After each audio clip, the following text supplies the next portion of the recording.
Greetings and salutations.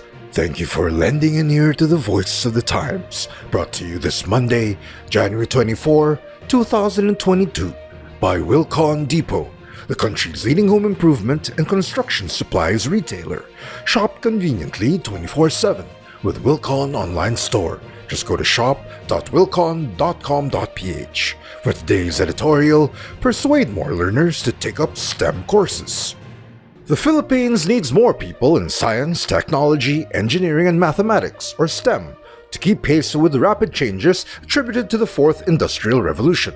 With the future quickly becoming reality, a country with a young population should hold an advantage because it has more citizens studying and later working in those key fields. But conflicting reports about the interest in STEM raise concerns whether the Philippines can realize the full potential of its demographic sweet spot.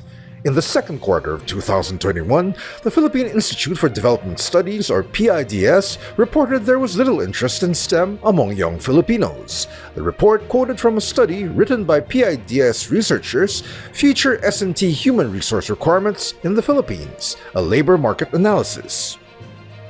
Without urgent and targeted actions today to manage the near-term transition and build a workforce with future-proof skills, governments will have to cope with the ever-growing risks of technological unemployment and income inequality, while businesses will face the possibilities of a shrinking consumer base, the researchers said. In fact, those consequences already seem evident. The article also mentioned that the Philippines lags behind its Southeast Asian neighbors in innovation because there are not enough Filipino scientists and engineers.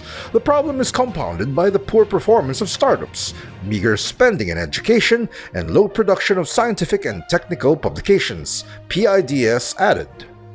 Different view.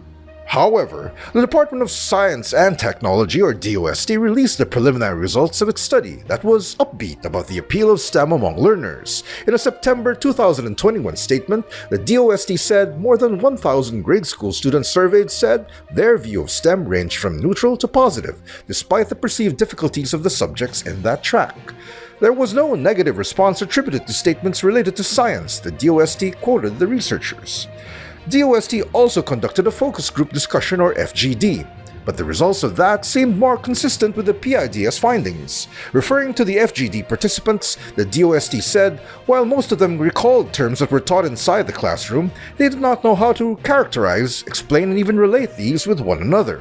They have difficulty in absorbing science concepts and thinking about them in creative and innovative ways. Before people react, they should know that the full report will be available after DOST completes that 3-year study this year.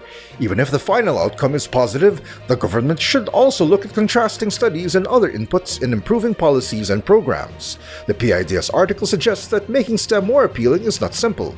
For instance, it noted that DOST offers various scholarships to college students enrolled in science and technology, or S&T, but these alone may not be enough to produce the needed pool of future S&T human resources. The PIDS researchers also mentioned that the Philippines needs additional S&T faculty to produce more graduates. They cited data from the Commission on Higher Education, or CHED, that show a decreasing trend in the number of STEM teachers over the years. If this continues, the authors cautioned of a possible shortage of S&T teachers by 2022 to 2023. Besides increasing their ranks, the authorities should also look at improving quality.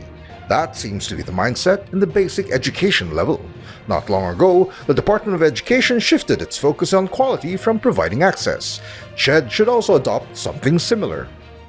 In its studies, DOST seems to have found a better way to teach STEM, at least in grade school. The researchers found that the students preferred a more learner-centered approach to teaching science in which they are encouraged to ask questions and to seek answers for themselves, the statement said.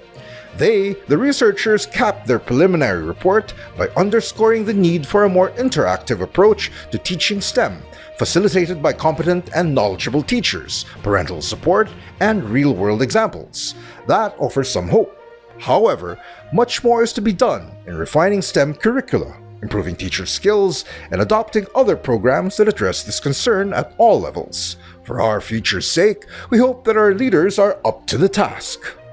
And that's the editorial for Monday, January 24, 2022, For more news and information, get a copy of the Manila Times on print, subscribe to our digital edition, or log on to www.manilatimes.net.